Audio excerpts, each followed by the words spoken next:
All right, welcome to Rock Vegas, everybody. It's Glenn Rockney.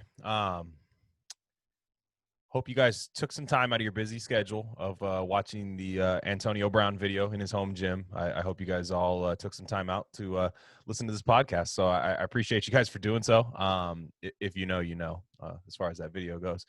But yeah, actually got some pretty decent news this week. I'm kind of ready for stuff to start ramping up. I've been doing these podcasts pretty much since the COVID lockdowns, and there hasn't been as much news. It's been a lot of opinions, and you're still going to get more opinions, of course. But now there's personnel moves, roster moves, even guys getting cut that I thought were starters, guys that are getting signed that could get good playing time.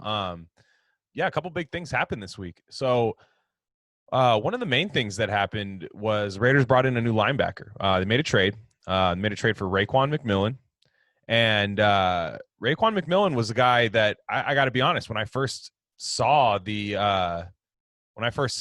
what the transaction happened, right? Like the first thing, I was like, wow, I forgot about that guy, because I remember he was on my draft radar big time that year when he came out of Ohio State.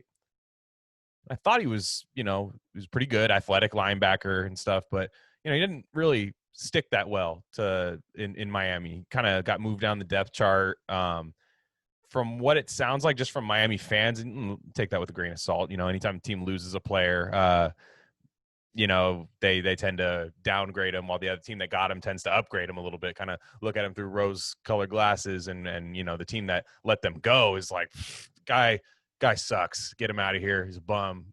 So that's what they're saying, and we're excited that we have him. So we'll see what happens. But Raekwon McMillan, I find very, very, very interesting because the Raiders have moved more towards a coverage unit at linebacker, right? Like they want to cover. That's which I don't hate that at all. I think that's good, right? It's a passing league. Your nickel package is on the or at least your nickel package is on the field probably 70% of the time now. I know that number changes. I see different stats reporting that, but you still got to stop the run, right?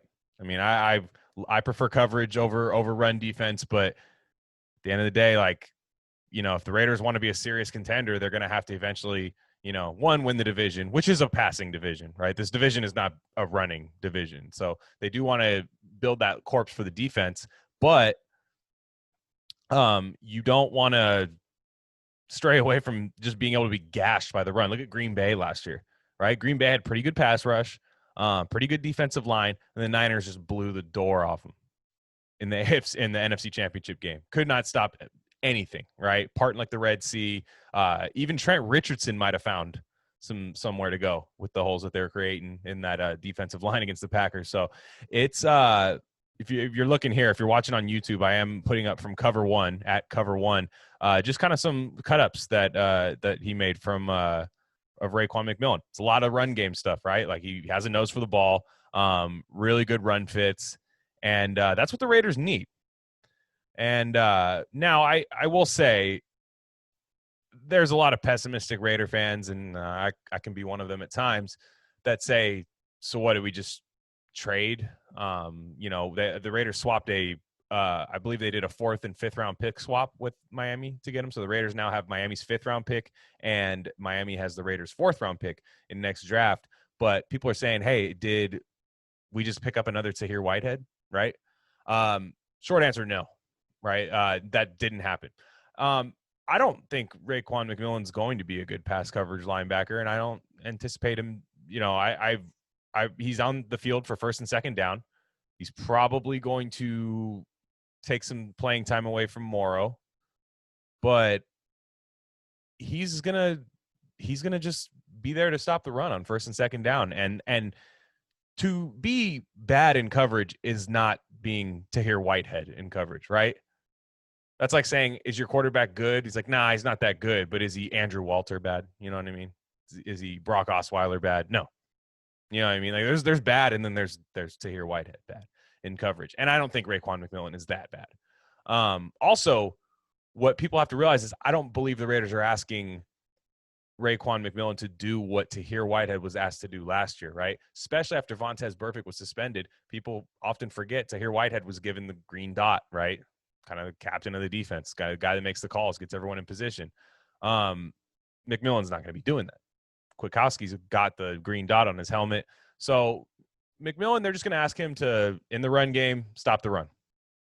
If he's on the field for pass coverage, then that's because somebody got hurt, right? It's because Nicholas Morrow got hurt, Littleton, Kwiatkowski got hurt or something, and injuries do happen. So it's still good to have like somewhat starting level depth because there wasn't a lot there. There was not a lot there as far as depth at linebacker. There were guys, I mean, there's kind of a battle, the discourse I see amongst Raider Nation where you'll see people saying like, man, like Javen White, like he's going to make this team. I'm one of those people. I still think he's going to make this team, although this transaction I think does hurt him. And maybe he has looked that bad against the run, and that's not a shock if it is. He's strictly a coverage guy. And, I think that what it really says a lot about is how bad is Tanner Muse like right now? I'm not saying how bad he is, but how is he just not getting it at all? Vic Tafer's been reporting like he looks like he needs a map out there. Like he has no clue. Looks lost, like he's wandering around a cave. You know what I mean? Like, what the hell's going on? And that doesn't feel like a good sign when the guy – and look, he's learning a new position. I get that. But so is Javen White, technically. So why is the undrafted free agent ahead of the third-round pick? And, look, I think a lot of Raider Nation's kind of down on Muse. Most of the tweets I saw weren't positive when he was selected, especially after those first two picks, right? Those first two picks in the third round, Lynn Bowden, Brian Edwards, really, really cool, like kind of eye openers. Like, wow, okay, you know what I mean? Those are good picks. Then you end the third round. I think they got pretty far back in the third round. I remember them. I want to say they traded back and took Muse, and I'm pretty sure they could have got him at the end of the draft. I'm pretty sure. Now that would have been cool if Muse was just picked up linebacker like nothing. Like, man, this guy's got it, you know. Like he's covering, he's doing all this stuff. And I remember Gruden was in a press conference saying he did a lot of the stuff Isaiah Simmons did there, which, okay, Isaiah Simmons also did a lot of the stuff that Isaiah Simmons did there. So he doesn't have Isaiah Simmons next to him here, you know, and I understand that, again, they've drafted him for special teams and for his athleticism, and he's a project. So, yeah, is he supposed to start right now? No. If Tanner Muse starts a game for the Raiders this year, it's gone real bad, and I'm adjusting my fantasy lineup to anybody who's playing the Raiders, if that's the case. Kind of do that anyways sometimes. I last 2 decades have been rough. But Tanner Muse, that pick's not looking any better, and I don't want to be doom and gloom about it, but what's the end game here? He just ends up being Rock Cartwright? Brendan Trawick? Like, what is it? Is it just you drafted a guy in third round? Third round does not mean guaranteed starter, but the third round is not what the third round used to be. Gabe Jackson, right? You know what I mean? Guys like that you find in the third round. I mean, granted, Reggie McKenzie used to miss a lot in those third rounds, but, you know, you get guys like Gabe Jackson in the third and other guys like that. Like, a lot of teams find good starters in the third round. Fred Warner, Jordan Phillips, guys like that in the last couple of years. And they're not all going to be that way, but you want to at least have the guy understand how to play football and be able to step in sooner rather than later. And we can't count on that this year with Tanner Muse. And that's it's a little alarming, especially because, look, we upgraded the Raiders upgraded their 2 main linebacker positions, right? They upgraded that. Great. No complaints there. An injury happens to either one of those guys, and I'm sorry, playing linebacker is a very physical position, and it's bound to happen. There's not a lot behind it. So when you bring in a guy like Raekwon McMillan, at least he started games, right? This defense is young. This defense is new. There's a lot of movement that went on among the team. Like there are a lot of players that were, you know, taken out, like Worley, Whitehead, Burfict, you know, Abrams back, but you didn't have a lot of guys that were there last year, right? Got a new starting corner, most likely. I'll get to that a little bit later. But This defense is going to need some – you can't rely too much on the young guys. And Raekwon McMillan's very young. I think he's only 24, but he has played in this league. So don't expect too much of him, but I think it's going to come in handy on early downs when teams try to – because if the Raiders show that they're a good coverage unit early, or at least better than they have been, teams might switch it up and say, hey, let's run the ball against these guys. They look a little light in the pants. You know what I mean? They don't have the biggest guys. They want to play coverage. We'll run the ball at them. So you want to be able to have a guy like Raekwon McMillan back there who can get it done. Fill in the gaps and stuff, because I think we're taking that for granted because the Raiders were decent stopping the run last year. That's not necessarily going to be the case this year. And it's a trade-off you're willing to make, but you don't want to get gashed, right? You just don't want to get gashed. Nonetheless, I do like the way they're still trying to get guys that can cover because look at the division. You're playing the Chiefs. The Broncos are definitely going to be throwing the ball a lot more this year, I would think. And the Chargers like to run the ball, but especially with their quarterbacks, but their offensive line doesn't scare me that much. So I do think they're still going to have to throw the ball a lot too. So they are doing it to win the division, but I do still want a run stuffer at linebacker, at least on the roster, even if he's not starting or even if he's not getting significant playing time and never sees a third down. Totally fine with me. So also big news today. This one caught me off guard. Some people had been talking about it. Some people guessed it. I'll give them credit for that one because I did not see this coming. And the Raiders released Prince Amukamara, and that one caught me off guard. I was not ready for that. You'll see it here. Tom Pelissero reporting Raiders have released cornerback Prince Amukamara, and okay, here's the bad. Well, no, I'm sorry. Here's the good. I'll start with the good. So Prince getting released. One, it could mean he sucks, but I don't think so. I don't think he's terrible. If you guys will remember that BD Williams was on here on this podcast saying that, because I asked him about Prince Amukamara because he had an interesting thread when they signed Prince, and everybody seemed to be kind of like, oh, okay, there's a name I remember. But BD was showing some technical issues that he had in the scheme that the Raiders play, and maybe those came to be, maybe those came to light in camp, and they were just like, this isn't what we thought we were getting, or we're not able to fix these, right?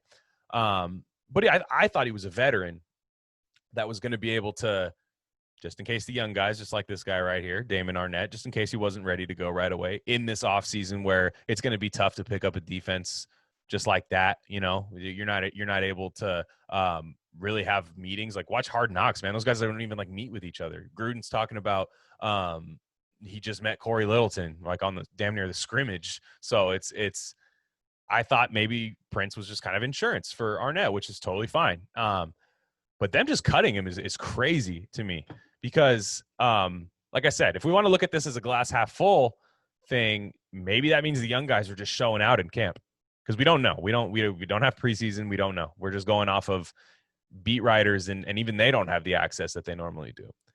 But maybe Isaiah Johnson's having just a great camp. And maybe Keyshawn Nixon's taking that next step. People forget about Keyshawn Nixon.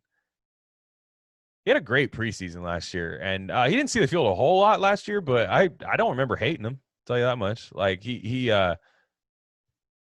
He might be taking that next step too, right? And maybe they just said, "Look, man, we're going young."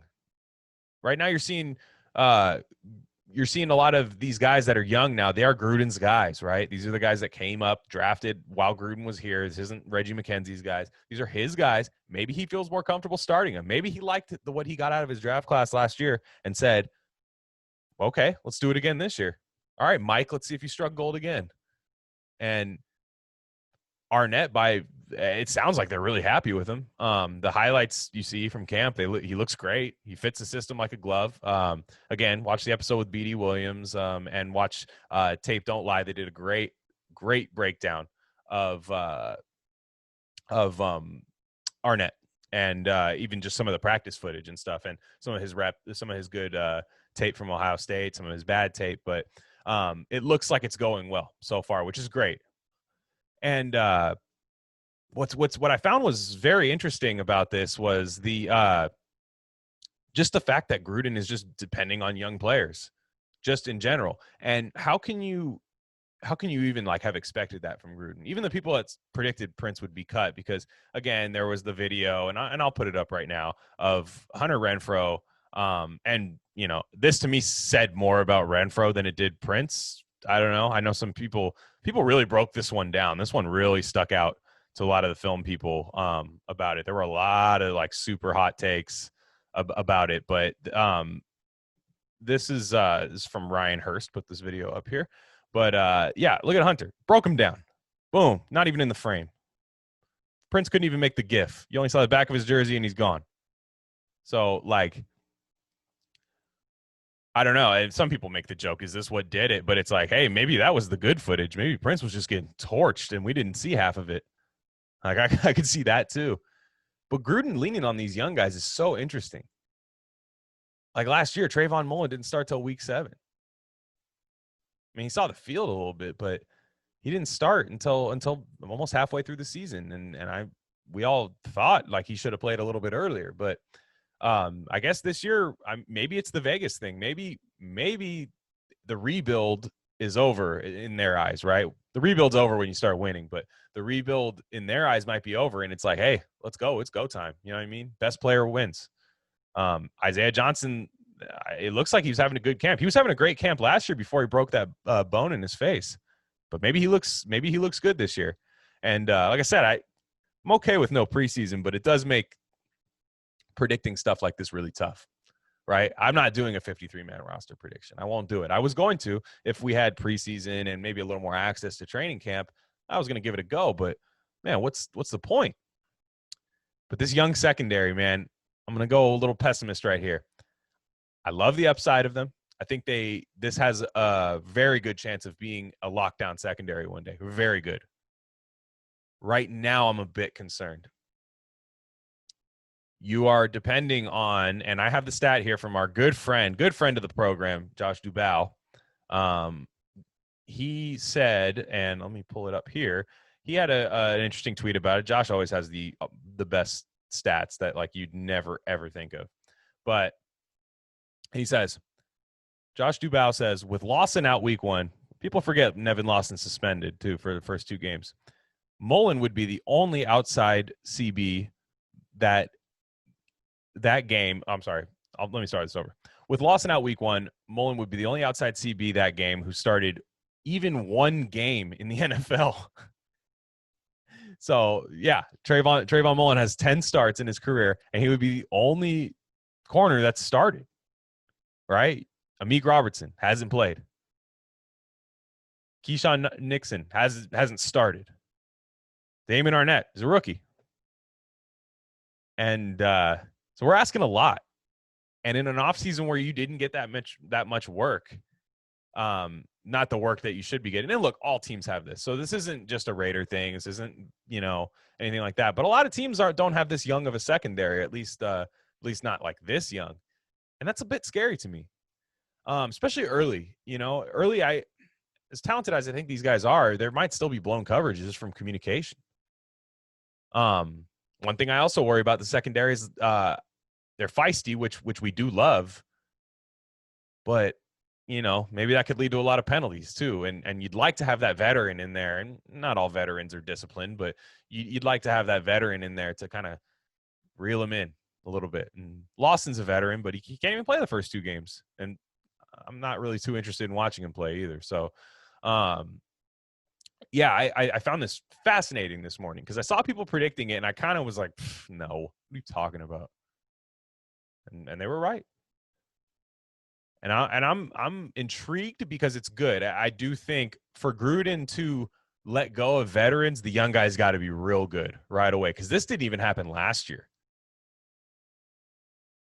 So it makes you think. It makes you think if Isaiah Johnson maybe he's just been lights out.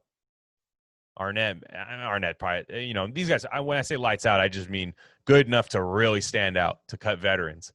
And maybe that is a good sign. I'm just concerned early about the communication of this defense. And I do think there's going to be a bit of a learning curve. And I could see it being a little bit tough early. And now with that being said, I do think that this offense is going to take off early too. Talked about it with Marcus Johnson a couple episodes ago, but this offense, I'm in. I'm in. And a lot of it is from Bryan Edwards, right? Bryan Edwards and Henry Ruggs. With Henry Ruggs, it's very interesting. People have been posting this, and they've been saying stuff like, okay, Bryan Edwards is going to be the number one receiver for this team, and Henry Ruggs is going to be just that deep threat.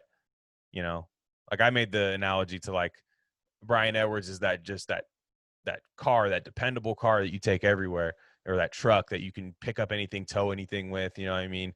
Not flashy, not going to get you the girls and stuff like that, but Henry Ruggs is the one you take out on the weekends, right? The Ferrari. You don't take it out all the time. You know what I mean? You got to put the cover on over it and stuff like that. A lot of times you might just be a decoy. But I'm interested in thinking in people's eyes where they think Bryan Edwards is going to be a number one wide receiver right away. Right? I'm interested in that. I think it's like Mike Renner.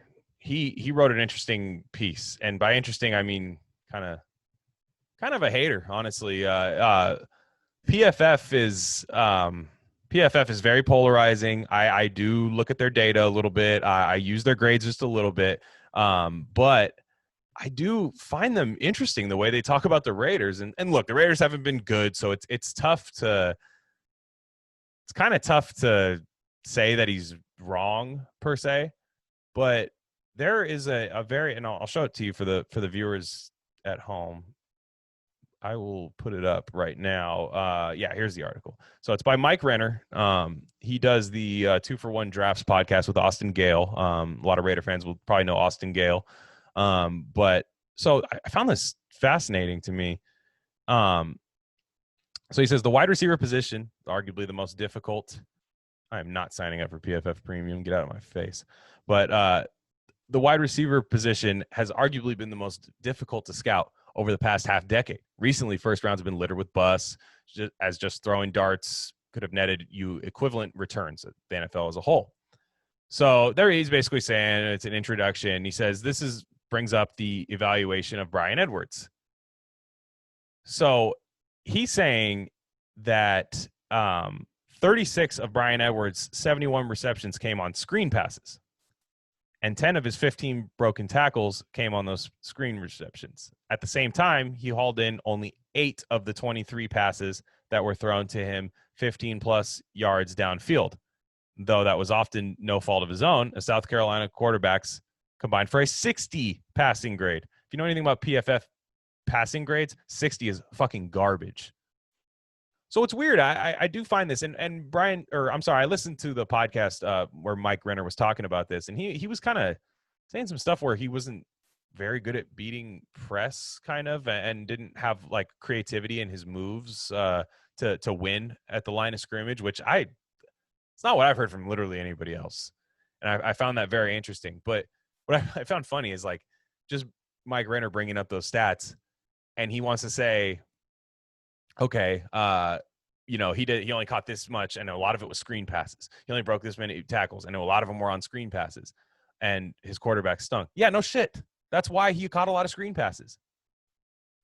I've seen a lot of tape where maybe he's not the target on the play, or maybe the throw didn't get made, but he's winning, and he's winning with speed and winning by being creative and crafty off the line of scrimmage.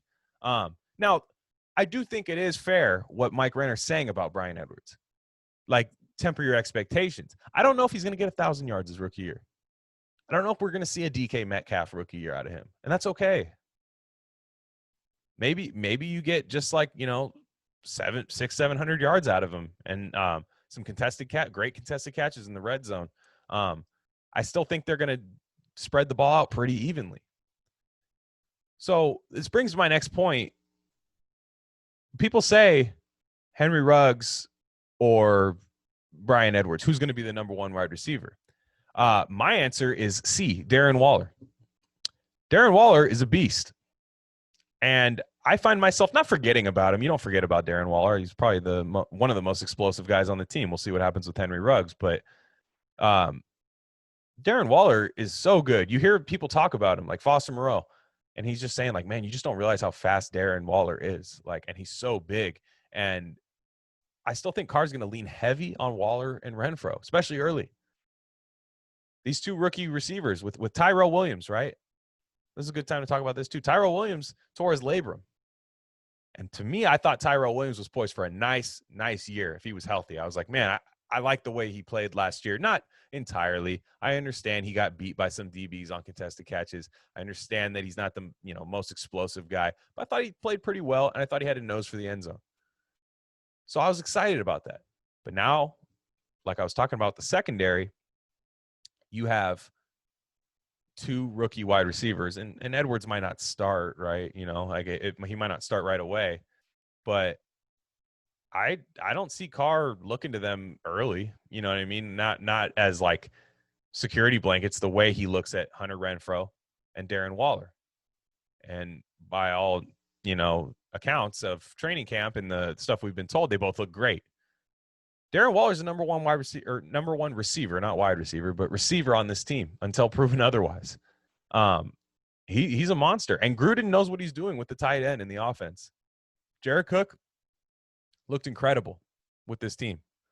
I thought Jared, well, incredible is a little strong, but I thought he looked really good with this team. I thought Gruden did some really fun things to get him open, let him use his speed. Waller's a similar type of player, better in my opinion, but I see Carr going to him early and often. And I think it's going to be tough for a Raiders rookie receiver to have 1,000 yards. And that's fine. It doesn't have to be like Terry McLaurin, DK Metcalf, guys like that. Raiders are still going to run the ball a lot. They're going to work the tight ends a lot. We got a million of them.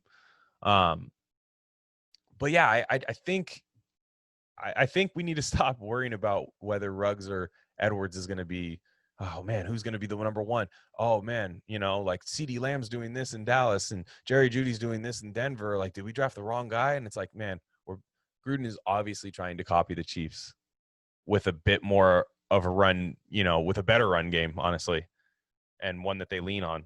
But I don't think it matters. I think they're going to distribute the ball equally. And I think Waller's in for a Pro Bowl All-Pro season. I don't see why not. So, again, let the rookies be rookies. Let Ruggs, let Edwards develop. I brought up the Mike Renner thing because I just thought it was funny. I always think they have such a negative view. Like, they always hate the Raiders draft. They hated last year's draft by the Raiders. And I mean, I think it was good. I mean, I'm very, very critical of Clelin Ferrell, but other than that, I thought they were pretty good. So next thing I want to talk about, and this one's sticking out to me, is what is the weakest roster spot on this team? And when I say weakest, I don't necessarily mean for the season that's actually being played, like right now. I just mean at the end of the season when it's done. What do you think we're going to be? What do you think we're going to be like? All right, in the draft, this is what we need. You know what I mean? The number one thing. For me, I think it's defensive end. Defensive line as a whole, I think a little bit, but defensive end. I think the interior defensive line is going to do some nice things this year, especially under Rod Marinelli. Maybe the ends might too. But defensive end is the way this team has constructed defensive end is so weird to me. And I want to tie this into, the Yannick trade and Yannick Ngakoue and Clowney still being a free agent. Now, this defensive line is so weird. And everybody, including me, has wanted them to bring in either a veteran edge or trade for Yannick, something. We all agreed we need something. But people keep forgetting that Carl Nassib is making, over the next 2 years, $16 million guaranteed. And it's not looking great at training camp for him. Vic Tafer reported, you sometimes see him with the second team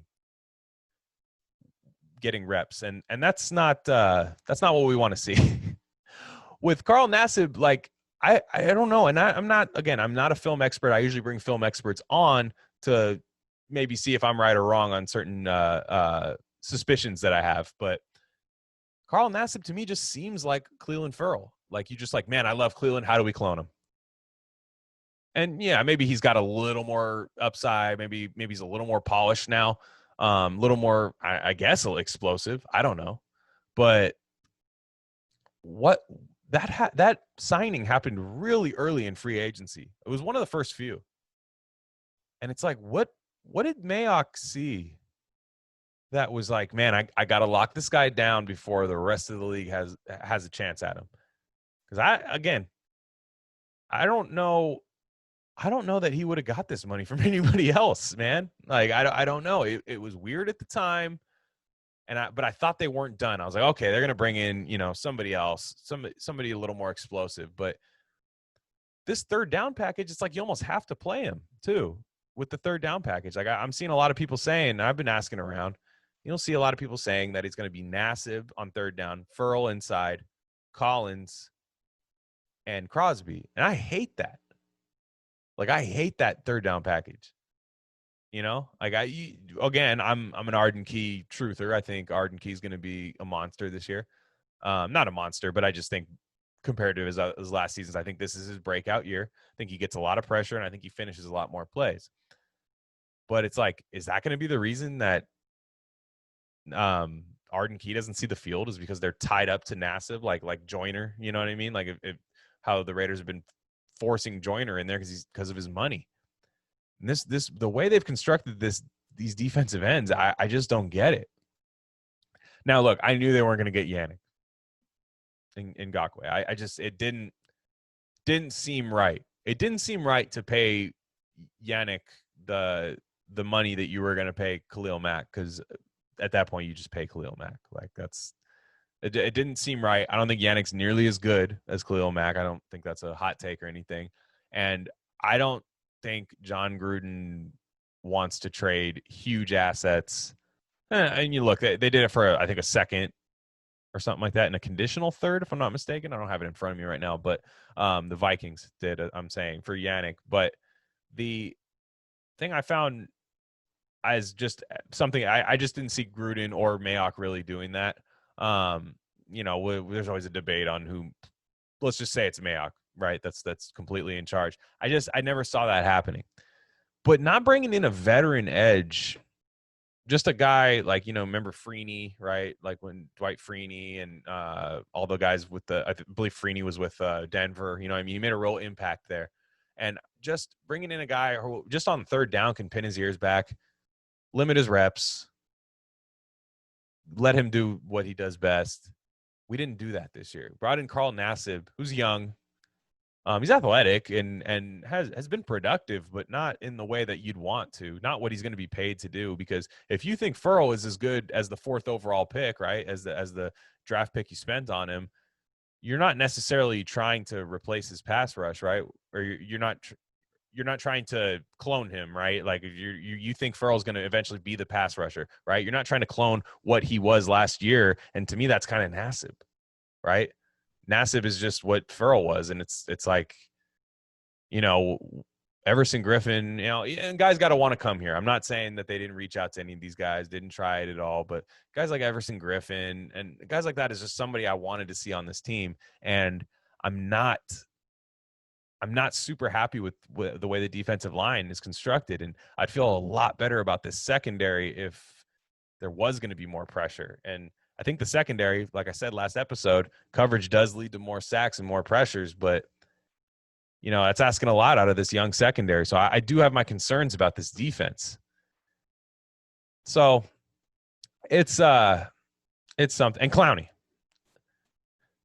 I don't think Jadeveon Clowney is going to take $4 million, right? The Raiders have about $4 million in cap space right now. So depending on who they cut or if they can get a trade going, maybe they trade Gabe Jackson. But again, it just doesn't seem like that's happening. It seems like they're fine with what they have on the defensive line, and they just think Rod Marinelli is going to – Rod will make it work, right? You know what I mean? Rod will make it happen. And that's asking a lot. That's asking a lot. Like, this offense is going to have to score a lot of points this year. And why shouldn't it, right? If Carr is going to take that next step, it's got to be this year, right? If Carr's going to get back to what he was in 2016. And I've seen people say, like Vic Tafer saying, this offense is going to be more explosive than it was in 2016. But man, this defense kind of scares me, right? I like the new linebackers. I like the young DBs. I don't like the defensive ends that much. I like Crosby. I can't say I don't. But we're at 10 sacks. If you look at that 10 sacks under a microscope last year, it was a bit different. And look, Crosby's the guy you can't critique. Josh Jacobs, you can't critique. Like, I understand. At Raider Nation, when somebody isn't a complete dumpster fire, we tend to really, really cling on to them. Like, no one's allowed to make fun of them. But with Max Crosby, it's like we can't assume that he's going to be an all-pro pass rusher. That's just not good to think that. It's a 4th-round pick last year. He was brought in as a project, as a raw athlete with great measurables, great motor, never quits. Everyone knew that, and it showed up last year. But he had 4 sacks against the Bengals, right? Terrible offensive line and Ryan Finley, right? And then he had, beat up on the Chargers tackles. But when he went up against Taylor Lewan and Laramie Tunsil, it was ugly. It was really ugly. So you're asking Crosby to basically be J.J. Watt, prime J.J. Watt, like prime Von Miller, just have that type of impact, or else what the hell else are these edge rushers, Again, my guy Arden Key, I think he's going to pop up. I think he's going to do some good shit this year, but we're asking a lot out of Max Crosby, and we're just assuming Cleveland Ferrell takes a huge step forward. And then Nassib, right? What do you do with Nassib? It's not like anyone can really take his job either. Yeah, you have Arden Key, but and I do think the Raiders are excited about him, but there's not even some young guy behind him or some veteran that's having the great camp behind him. So I'm a bit concerned about that.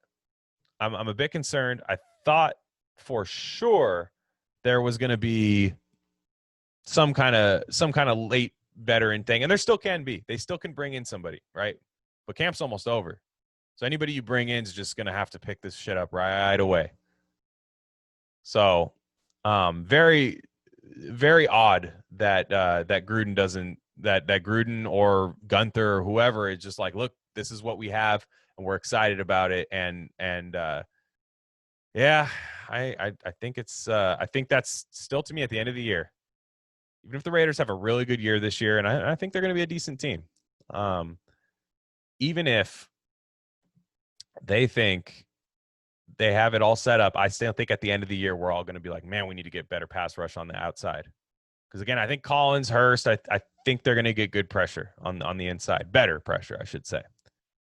So, again, just before I get out, I want to talk about one thing. Are there going to be any more surprise cuts on the team? Any more surprise cuts? Again, we don't have the access or preseason or anything to really evaluate. So these are all guesses, shots in the dark.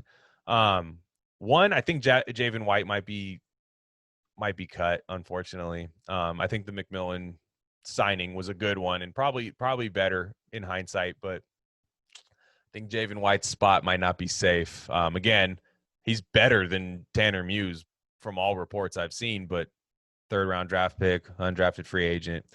So I could see that happening. And that's not really a surprise, but people are really excited about Javen White, me being one of those people.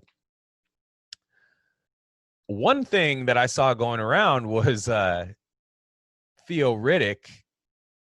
They brought in Theo Riddick, right, last week. And I said, I think he's here to help Lynn Bowden, right? That way Jalen Richard can focus on being Jalen Richard and not necessarily helping the guy that might be here to take his job next year, Lynn Bowden, right? So I thought they brought in Theo Riddick for that reason. Some people think that Theo Riddick is going to take Jalen Richard's job. Jalen Richard will be cut, and I do not see that at all. I think Gruden loves Jalen Richard. I think Richard is seen as kind of like a Charlie Garner type, guy you can throw the ball to. They lean on him big time in the 2-minute offense. And he, again, unless Jacobs has taken a huge step in pass protection, I don't think there's a better pass protector on this team than Jalen Richard. Theo Riddick's a very good pass protector, but come on. Really? We really think that Theo Riddick is going to take Jalen Richard after Gruden already thought he was worth a new deal, right? Gruden and Mayock, they already thought he was worth a new deal. I don't see it. I don't see them moving on from him. But I'm trying to think of another cut that could be made on this team, and I'm not seeing it that would really just shock anybody. Wide receiver still up there, you know, the Zay Jones, Nelson Aguilar. But with Tyrell Williams having the labrum, I'm wondering if maybe they keep just one extra receiver. I've always thought that once Gruden knows he has quality receivers, he's going to hold on to them and keep them, right? But to me, it's like, cut Jason Witten. How about that? Why is he on this? I still can't figure out why he's on this team. Look, I know why. He's to be a veteran leader, but they're talking about in practice. They're saying Carr's working with Jason Witten heavy and stuff like that. And it's like, look, if Prince Amukamara can get cut, why can't Jason Witten? I'm not saying he is going to, but man, if Gruden's going with the young guys, there's nothing that Jason Witten does on this team that Foster Moreau and Darren Waller can't do.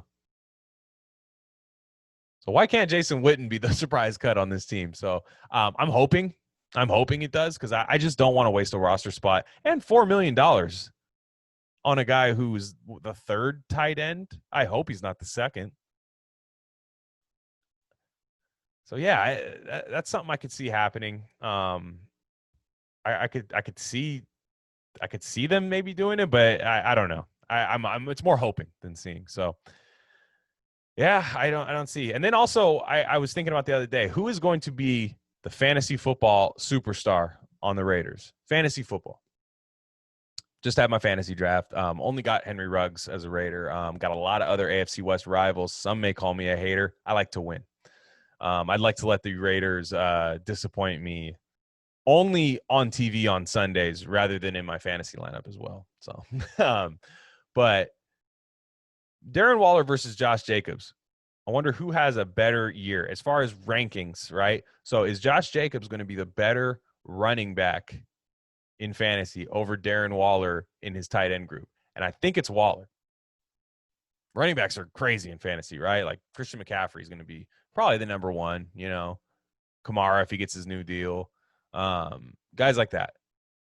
Darren Waller, I think he's the third. He's probably going to be the third best in the league.